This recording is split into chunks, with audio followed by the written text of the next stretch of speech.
Significance of celebrating India's Independence Day on August 15th.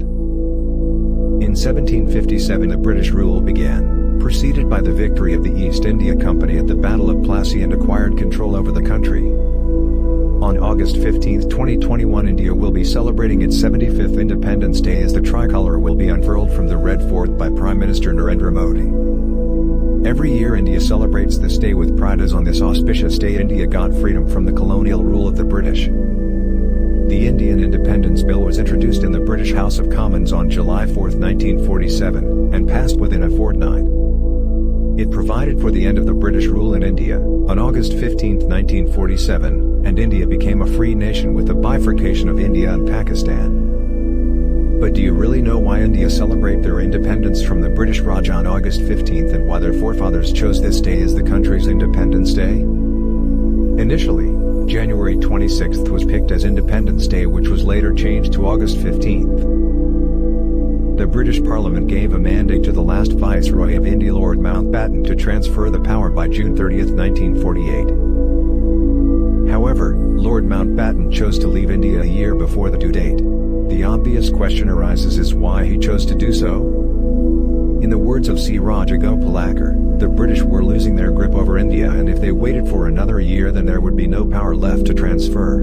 This prompted Mountbatten to advance the date to August 15, 1947. Mountbatten's claim, however, was that the date was preponed to avoid any bloodshed or riots in the country.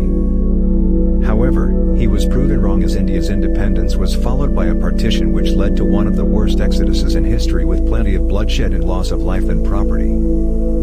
He later even tried to justify his actions by saying that wherever colonial rule has ended, there has been bloodshed.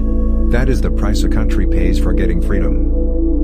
Another claim is that Japan announced the surrender to the Allies in World War II on August 15, 1947. It is claimed that Lord Mountbatten was hearing the news of Japan's surrender along with the then Prime Minister of Great Britain Winston Churchill in the latter's room. Thus, this day was of symbolic significance for the Britishers. The date I chose came out of the blue. I chose it in reply to a question. I was determined to show I was the master of the whole event.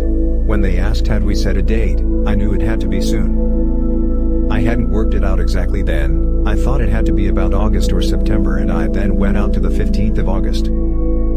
For almost 100 years the East India Company ruled India, and then the reins of the country went into the hands of the British Crown.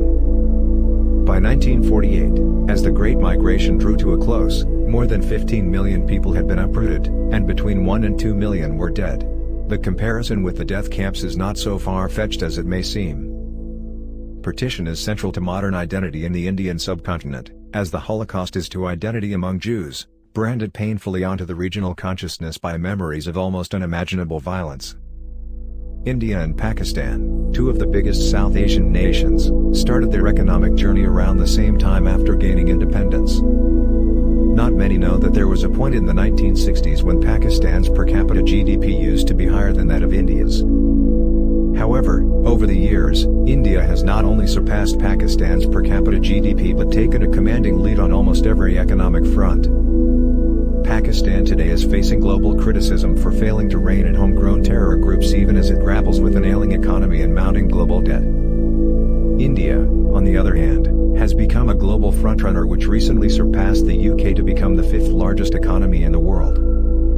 The stark economic contrast between the two neighbors shows that Pakistan's unstable government, conflicting power centers, covert support to terror groups, and involvement in global terror strikes such as the 26/11 Mumbai attacks, have bled its economy. India's post-independence journey began as an agrarian nation. However, the manufacturing and services sector have emerged strongly over the years. The service sector is the fastest growing sector, contributing to more than 60% to its economy and accounting for 28% of the employment. Manufacturing remains as one of its crucial sectors and is being given due push via the government's initiatives, such as Make in India.